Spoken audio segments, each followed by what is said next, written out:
Olá, pessoal, sejam muito bem-vindos, então, ao nosso último bloco da unidade 3, né? Então, vamos finalizar a nossa parte aqui de investimentos, falando agora um pouquinho das criptomoedas e da reserva de emergência, né? As criptomoedas que têm dado o que falar hoje nos nossos noticiários. Vocês, jovens, gostam bastante de conversar sobre esse meio de troca, né? Então, criptomoeda, pessoal, nada mais é do que um meio de troca, né?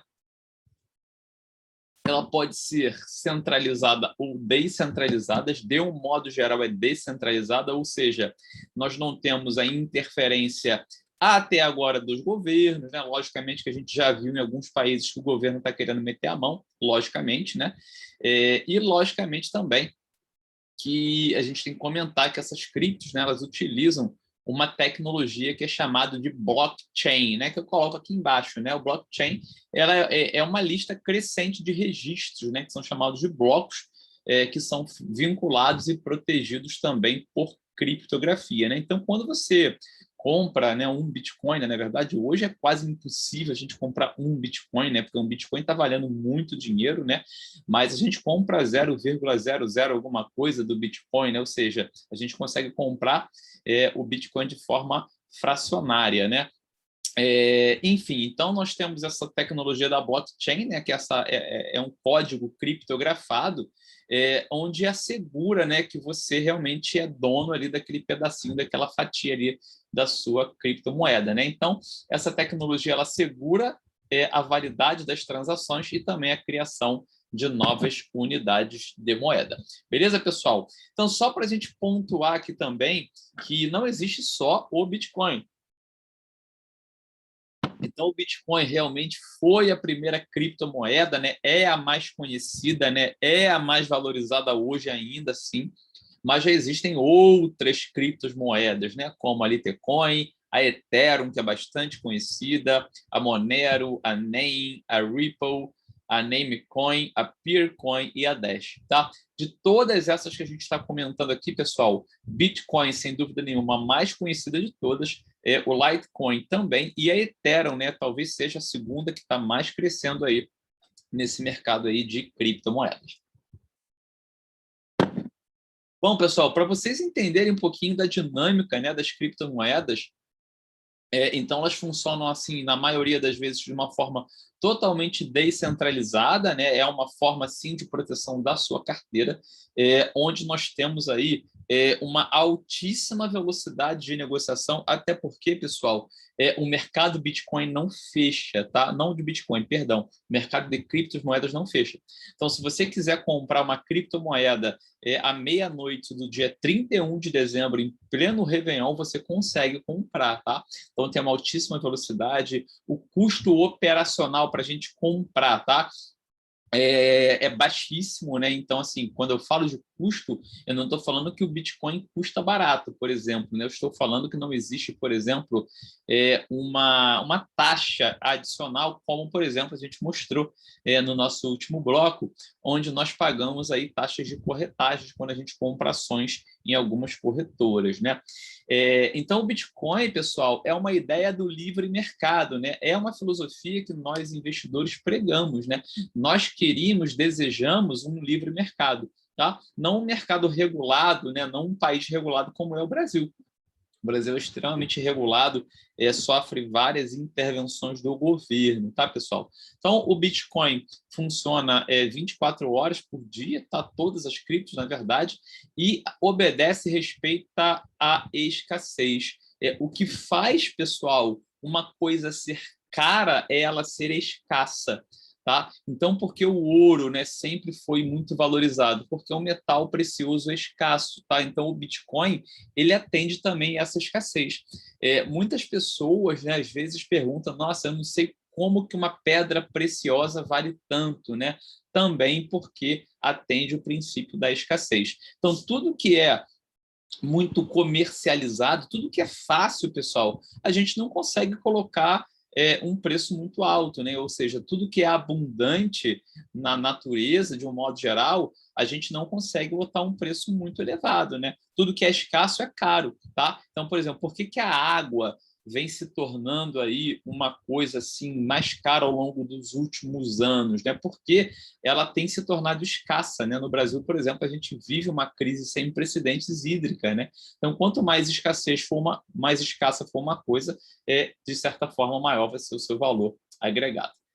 Bom, pessoal, no momento que eu gravo esse vídeo aqui, né, na verdade, 2 dias depois, né, de eu gravar esse vídeo, até hoje são 9 de setembro, né? Aproveito para parabenizar vocês, alunos do curso de Medicina Veterinária, né? Médicos veterinários em treinamento, né? Hoje é nosso dia, né? Parabéns aí a todos nós, tá? Há 2 dias atrás que eu montei essa aula, pessoal, um Bitcoin, tá? Eu estou pegando a criptomoeda mais conhecida, valia R$ 242.000. Olha que coisa de louco, né? E quando você acompanha o gráfico aqui do Bitcoin, né? Se a gente pegar assim lá para 2017, por exemplo, um Bitcoin não valia quase nada, né? Valia muito pouco, ninguém acreditava no Bitcoin, né?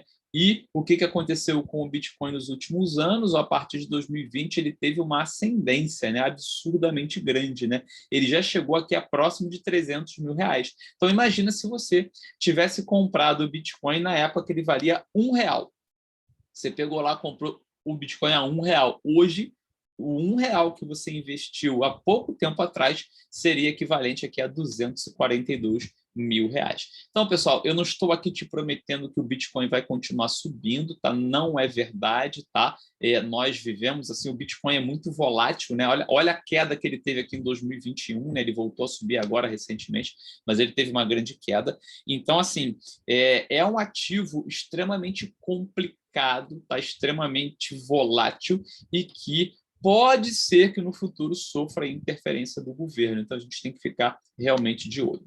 Bom, então, assim, pessoal, antes de eu passar para a reserva de valor, o que eu queria deixar de recado final aqui para as criptomoedas, né? Criptomoeda, pessoal, você tem que ter na carteira, mas você tem que ter um pequeno percentual, né? Eu, por exemplo, trabalho para ter 5% da minha carteira em criptomoeda, porque caso eu perca, não vai me fazer tanta falta. E caso eu ganhe, isso pode me trazer lucros exponenciais. Então, todas as vezes que nós temos ativos de alto risco, a gente tem que pensar nisso, né? Um ativo de alto risco, a gente tem que ponderar se vale a pena a gente colocar muito dinheiro, né? Então, assim, eu particularmente acho que é uma classe de ativos que a gente tem que tomar cuidado. E outra, Bitcoin não gera renda passiva, tá? Diferentemente das ações, diferentemente dos fundos imobiliários, tá? O Bitcoin, a criptomoeda, você só vai lucrar se você vender, tá? Então, assim, eu comprei o Bitcoin hoje a R$ 242.000, né? Vamos supor que você tivesse comprado aí, sei lá, 0,0001 de Bitcoin. Você colocou aí, sei lá, R$ 5.000 em Bitcoin. E se o Bitcoin ele subiu, continuou subindo, e daqui a 5 anos esses seus R$ 5.000 tenham se tornado aí, sei lá, R$ 100.000. Opa, você está assim, nossa, ganhei muito dinheiro. Esse dinheiro só é seu de fato quando você vende o seu Bitcoin. Então você precisa ir ao mercado, vender esse Bitcoin, e você vai pagar naturalmente o imposto aí atrelado, né, sobre os 15% aí de ganho de capital. Beleza? Então, Bitcoin ele não gera renda passiva, né? Não é uma empresa que distribui lucros com você, mas é um ativo extremamente interessante de você ter na sua carteira. Bom, e a gente fala agora, pessoal, da reserva de valor, tá? E eu coloco essa reserva de valor exatamente na sequência aqui das criptomoedas, justamente porque é extremamente interessante que você possa entender se o Bitcoin pode ser encarado como uma reserva de valor. Bom, então o que é reserva de valor? Reserva de valor, pessoal, é toda aquela classe de ativos que serve como uma proteção contra as variações do mercado, né? E a principal característica da reserva de valor é a manutenção do poder de compra do investidor no decorrer do tempo. Então, vários ativos, tá? Eles se mostraram resilientes ao longo do tempo, como reserva de valor, tá? Então, a ideia aqui, pessoal, é que você possa compreender que em momentos de grandes crises, tá? Ao longo da história, tá, pessoal? A história não necessariamente ela se repete, né? Mas a gente precisa conhecer a história para se proteger. Então, quando a gente pensa em nível histórico, existem alguns ativos que se perpetuaram ao longo do tempo, tá? Então, quais são as características desse entendimento aqui da reserva de valor? Tá? Então, seria uma classe de ativos aí que tem uma preservação do valor ao longo do tempo, tá? No longuíssimo prazo. Tá? Quando eu falo de tempo, estou falando aqui, por exemplo, de 100 anos, né? Não estou falando de 10, 15 anos, estou falando de 100 anos. Tá? Ser escasso, tá? Ou seja, ser difícil de ser encontrado. Tá? Então, características para que um ativo possa ser considerado uma reserva de valor. Manter a ser preservado ao longo do tempo, ser escasso, ou seja, ser de difícil acesso, ter alta liquidez. O que é ter alta liquidez? Quero vender. Alguém vai e compra, tá? Então, muita gente fala assim, um imóvel pode ser uma reserva de valor. Em partes, tá? Porque ele preserva o valor ao longo do tempo? Sim, ele já se mostrou, tá? Imóveis, ao longo do tempo, ele já se mostrou que ele é preservado, né? É escasso? De certa forma né? Porque tem um valor agregado alto, né? Agora, tem alta liquidez? Não tem, tá? Não é fácil vender um imóvel, né? Não é fácil vender o imóvel, tá? Então, não pode ser considerado. E não se deteriora ao longo do tempo. Então, nós vamos conhecer quais foram as classes de ativos que são considerados aí, por exemplo, uma reserva de valor, tá? Então, esses aqui são os principais que são falados, né? Ouro, prata, dólar e imóveis, né? Eu vou dar aqui a minha visão sobre esses ativos aí na reserva de valor. O ouro sem dúvida nenhuma, tá? Apesar de desde a década de 70 não existir mais o padrão ouro, né? O ouro é considerado, sim, uma reserva de valor, porque ao longo de muitos e muitos e muitos e muitos anos, tá? Ele mantém o seu poder de compra. Eu não estou dizendo nem que ele se valoriza, ele mantém o poder de compra, tá? Ele mantém, se manteve constante ao longo da história, tá? É escasso? É muito escasso. Tem liquidez? Tem liquidez. Tá? Então, o ouro é considerado hoje ainda uma grande reserva de valor, assim como a prata, tá, pessoal? A prata também é considerado. E eu não estou falando que você precisa comprar ouro em barra para ter em casa, né? Comprar prata para ter em casa. Você pode investir em ouro e em prata, por exemplo, através de um ETF. Tá? Nós estudamos ETF nessa unidade, né? Aqueles Exchange Trends Funds, né? Ou seja, aqueles fundos, tá? Que reúnem ali uma classe de ativos na qual você, com baixo valor, você consegue se expor a uma série de ativos simultaneamente, né? Então, por exemplo, existem vários ETFs que se expõem ao ouro.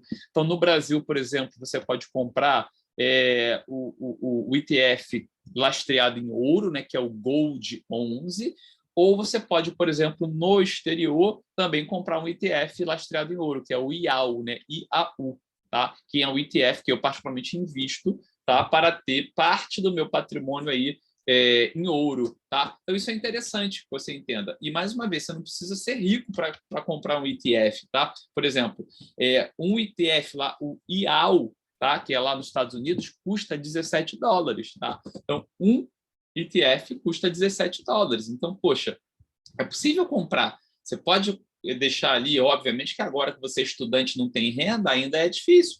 Mas você formado, né, ganhando teu salário, você pode pegar e comprar um pedacinho ali. Não, eu não quero expor meu dinheiro ainda no exterior, vou começar no Brasil. Justíssimo, você deve começar no Brasil. Então, compra o ETF Gold 11, por exemplo. Tá? Eu não lembro de cabeça quanto que está valendo o Gold 11. Tá? Deixa eu abrir aqui. Como eu não invisto no Gold 11, eu não sei de cabeça. Vamos ver aqui, ó. O Gold 11, a cotação, ó. O Gold 11 hoje custa R$ 10,12. Então, você pode se expor a esse ETF, tá? Brasileiro, ao Gold 11, por apenas R$ 10,12. Então, caramba, você juntou aí R$ 50, você compra aí 5 ETFs e você se expõe ao ouro, né? Parte do seu patrimônio está ali como uma reserva de valor. Tá? A prata também é considerado um metal precioso que pode ser utilizada como reserva de valor, tá? A prata se manteve constante também ao longo do tempo. O próprio dólar, tá, pessoal? Tem muita gente aí que compra dólar como reserva de valor. Eu não concordo particularmente, tá? O dólar ele se depreciou também ao longo do tempo. Logicamente, quando a gente compara ele com o real, ele engole o real, tá? Mas a melhor forma da gente se expor ao dólar é comprando ações americanas, né? Comprando as famosas stocks, tá? Porque uma empresa ela se valoriza, né? O dólar ele também vem sendo desvalorizado, tá? Então, no momento que eu gravo esse vídeo, por exemplo, um dos planos do governo Biden lá nos Estados Unidos é desvalorizar o dólar, né? Um dos objetivos é deixar aí um período aí um pouco maior de inflação, tá? Então, assim, ao longo do tempo, o dólar até se manteve, mas eu vou mostrar um gráfico para vocês que ele vem caindo um pouquinho, tá? Mas, assim, é uma forma também de se proteger, tá? De ter uma reserva de valor em dólar é possível. E os imóveis, pessoal, também. Só que os imóveis não atendem uma característica, que é a liquidez, tá? Ele não atende essa característica, tá? Então, ele se mantém, obviamente, ao longo do tempo é legal. Então, se você tiver um imóvel, é sim considerado uma reserva de valor, mas você não tem um bem que é tão escasso, né? Hoje, com os programas aí, por exemplo, Minha Casa Minha Vida facilitou para a compra do imóvel, né? Então não é tão escasso mais assim, você não tem uma alta liquidez. Beleza, pessoal? Então, assim, rapidamente, antes de eu passar para os métodos de investimento, então é por isso que o Bitcoin, por exemplo, a criptomoeda, ela não pode ser considerada ainda uma reserva de valor. Por quê? Porque o Bitcoin é muito novo, né? Então, nós não temos ainda um padrão ao longo do tempo, né? Se eu não me engano, a criptomoeda deve ter menos de 20 anos, né? Então, assim, ao longo desses 20 anos, 15 anos, sei lá, acho que é por aí, 12 anos, não sei, as criptomoedas vêm se mostrando o quê? Escassa, com liquidez, e vem se mostrando aí com uma proteção, sim, sem dúvida nenhuma. Mas eu não posso prever o futuro, né? Então, assim, 12, 15 anos é muito pouco. Tá? Então, tudo leva a crer, sim, que as criptomoedas possam ser a reserva de valor do futuro. Tá? Então, por isso que a gente vem cada vez mais pensando nesse tipo de investimento. Beleza, pessoal? Bom, e a gente termina aqui a nossa unidade número 3 falando dos métodos de investimento. Tá? Existem aqui 4 formas principais de você fazer investimentos. Tá? Você pode fazer o que nós chamamos aí de day trade, você pode fazer o que nós chamamos de swing trade e vocês podem fazer o buy and hold, tá? Peço desculpas a vocês, pessoal. Esqueçam aqui imóveis, tá? Imóveis aqui foi um copia e cola, tá? Me perdoe, a gente acabou se equivocando aqui na confecção do slide, tá? Então, existem 3 métodos de investimento. Day trade, o que seria isso?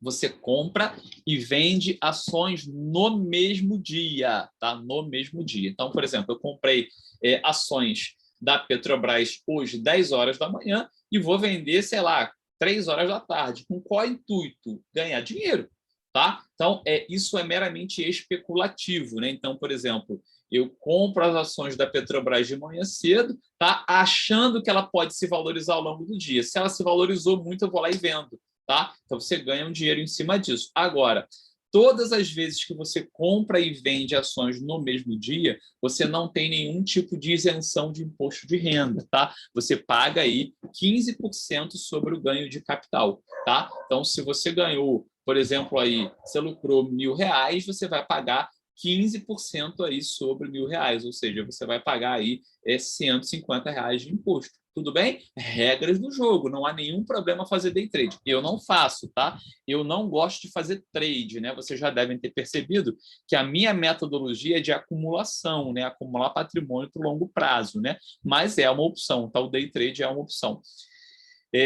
Agora, é um tipo de investimento especulativo, tá? É dessa maneira que a gente não recomenda que vocês façam, né? Encarar a Bolsa de Valores como um cassino, como uma aposta, né? A Bolsa não é uma aposta, né? A Bolsa deveria ser encarada como um método de investimento para o longo prazo.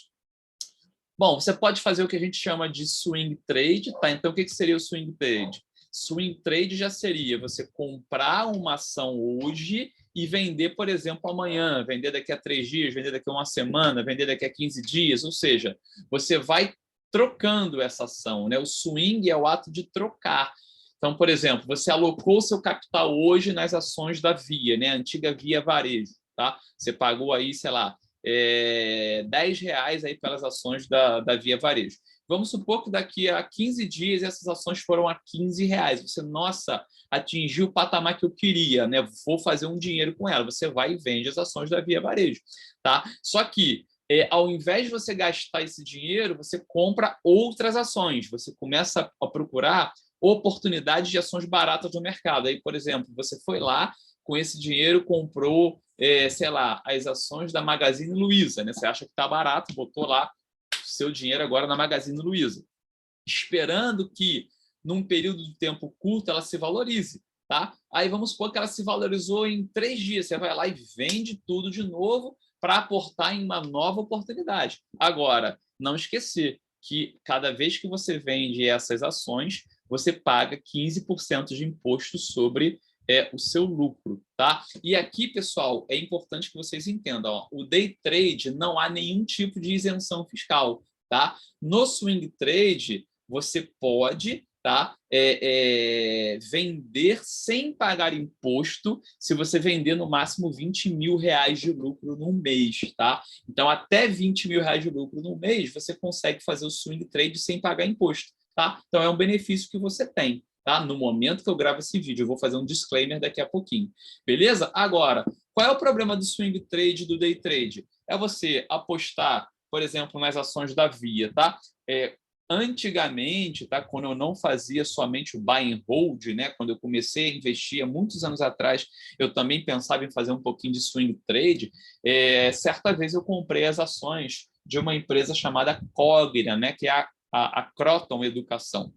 Eu comprei as ações da Cogna a R$ 19, achando que era uma baita oportunidade, né? Eu pensei assim, opa, legal, quando ela se valorizar, quando ela chegar a 30, eu vendo tudo e ganho dinheiro aqui. Tá? Eu sempre fiz buy and hold, sempre, mas eu também fazia um pouquinho de swing trade. O que aconteceu com as ações da Cogna? As ações da Cogna, ao invés de chegar a 30, como eu esperava, caíram para R$ 9 e eu vendi tudo no prejuízo. Tá? Então, assim, ó, eu não quero mais prever o mercado. Eu não tenho bola de cristal, tá? O mercado, ele é imprevisível. Você pode lucrar ou não. Então, o único método confiável que a gente tem para o longo prazo é o chamado buy and hold, que é um método que é comprar as ações e segurar ela. Hold é de segurar. Segurar para quando? Para o longuíssimo prazo. Então, hoje a minha mentalidade é de investir para 20, 25, 30 anos. Então, as ações que eu comprei no passado, eu estou carregando comigo, estou carregando, e eu vou carregar até a minha terceira idade. É o meu plano de aposentadoria, investir para o longuíssimo prazo. E ao longo desses 25, 30 anos, eu vou receber renda passiva. Então, quanto mais eu acumular, maior vai ser a fatia dos lucros que essas empresas vão distribuir para mim. Entendem? Então, pessoal, é exponencial os nossos ganhos no buy and hold. É lógico que existem pessoas competentes que fazem day trade e swing trade que ganham dinheiro? Sim. Investidores profissionais têm toda a chance do mundo de ganhar dinheiro com day trade e com swing trade. Nós não somos investidores profissionais, nós somos veterinários. Então, a Bolsa de Valores, pessoal, ela serve para que a gente possa potencializar os nossos ganhos como veterinário. Então, investir parte do nosso salário para o longo prazo para que eu possa construir renda passiva. Então, eu plantei uma sementinha hoje, vou regar, vou botar um adubo, mês que vem eu vou plantar mais sementinha, vou regar de novo, porque eu quero que essa árvore fique gigantesca no longo prazo e eu não mate essa árvore, eu como os seus frutos. Então, o buy and hold é plantar árvores e colher os frutos. O day trade não. O day trade você vai e derruba a árvore. Você já tira a árvore e acabou aquilo ali. Então, pensem nisso, pessoal. O buy and hold é o método mais seguro. Agora, o disclaimer que eu ia fazer. No momento que eu gravo esse vídeo, tá? Nós estamos vivendo uma era muito complicada no nosso país e nós temos uma proposta de reforma tributária, né? A reforma dos impostos. Tá? Então, o que acontece? A proposta que está vigente, que já foi aprovada, inclusive, na Câmara dos Deputados, vai passar pelo Senado agora, né? Vai passar para a sanção presidencial, tá, do Bolsonaro. Então, existe uma grande tendência de que os lucros que as empresas distribuem, né, que são chamados de dividendos, sejam também tributados. Tá? Hoje, pessoal, os dividendos, tá? Então, quem faz o buy and hold como eu, nós recebemos os dividendos da empresa livre de impostos. Tá? Então, já foi aprovado na Câmara que, a partir da sanção presidencial, caso ela de fato ocorra, que esses dividendos sejam taxados em 15%. Ok? Então, logicamente, isso vai impactar os nossos ganhos. A gente está triste com isso, mas existem outras formas da empresa te remunerar. Tá? Então, por exemplo, tudo leva a crer, pessoal, que a gente não seja tão prejudicado assim mesmo pagando esses 15% de imposto. Tá? Então, assim, eu não gosto de prever o futuro. Tá? Aqui eu estou falando de uma coisa que ainda não aconteceu. Tá? Mas como você é meu aluno, tá? E eu estou aqui te incentivando a ser um investidor para o longo prazo, eu também preciso ser franco contigo de dizer que as regras do jogo estão para mudar e pode ser que os nossos dividendos sejam taxados. Ok, pessoal? O nosso último slide da unidade 3 é esse aqui. Ó. Esse aqui é um gráfico de um estudo que avaliou de 1802 a 2002 como que o mercado global ele se comportou. Tá? Então, aqui, pessoal, nós estamos, logicamente, falando do mercado americano. O mercado brasileiro não é tão diferente assim. Então, ele mostra aqui, ó, stocks são as ações, ok, pessoal? São as ações americanas. Bonds e bills são as rendas fixas, tá? É a renda fixa americana. Aqui nós temos o ouro e aqui nós temos o dólar, tá, pessoal? Então é o seguinte, ó, se você investiu $1, tá? Logicamente que a pessoa não vive todo esse tempo, mas só para vocês terem ideia. $1 investido em 1802, tá? Em ações, em 2002 representava $700 mil. Então, pessoal, a Bolsa de Valores ela só teve uma direção para cima. Lógico que ela oscila, lógico que ela tem quedas também, mas no longuíssimo prazo, tá? Esse gráfico ele me dá segurança de entender. Para o longo prazo, só existe uma direção da Bolsa de Valores para cima. E por que para cima? Porque, nesse momento, todas as empresas estão trabalhando duro para ganhar dinheiro. Então, pessoal, invista naquilo que gera, como eu vou dizer, naquilo que gera valor à sociedade. Então, as empresas geram valor à sociedade. Parem de encarar o empresário, né, como o bandido. Ele não é, ele quer ganhar dinheiro, lógico que ele quer, mas a empresa gera valor para a sociedade. Então, no longo prazo, pessoal, as ações, tá, são a classe de ativos que mais se valoriza. Quando a gente compara com a renda fixa, olha aqui, a renda fixa também se valorizou. Tá? É uma possibilidade. Se você não tem estômago para a renda variável, tudo bem. Ó. A renda fixa está aqui. Ó. E o ouro? Olha aqui o que eu falei do ouro como reserva de valor. O ouro se protegeu ó, ao longo de toda a história de mais de um século, pessoal. A gente está falando aqui, na verdade, de 2 séculos praticamente. O ouro ele se preservou. Ele não se valorizou tanto como as ações, mas por isso que eu falo, ó, o ouro ele é considerado sim uma reserva de valor, porque ao longo de muitos e muitos e muitos anos ele se manteve fiel. Beleza, pessoal? E o dólar? O dólar não, né? O dólar se manteve assim durante muito tempo, então ele foi considerado uma boa reserva de valor, mas há bastante tempo aí que o dólar também vem se desvalorizando, tá? De uma forma leve, é verdade, mas é importante. Ok, pessoal? Então, nós terminamos dessa maneira a nossa unidade número 3, tá? Não esqueçam que sexta-feira agora o professor Rômulo vai tirar as dúvidas de vocês, falar um pouquinho sobre trabalho, e na semana que vem, nossa avaliação, e nós também vamos começar a liberar as aulas da unidade 4. Muito obrigado, a gente se encontra então na próxima unidade.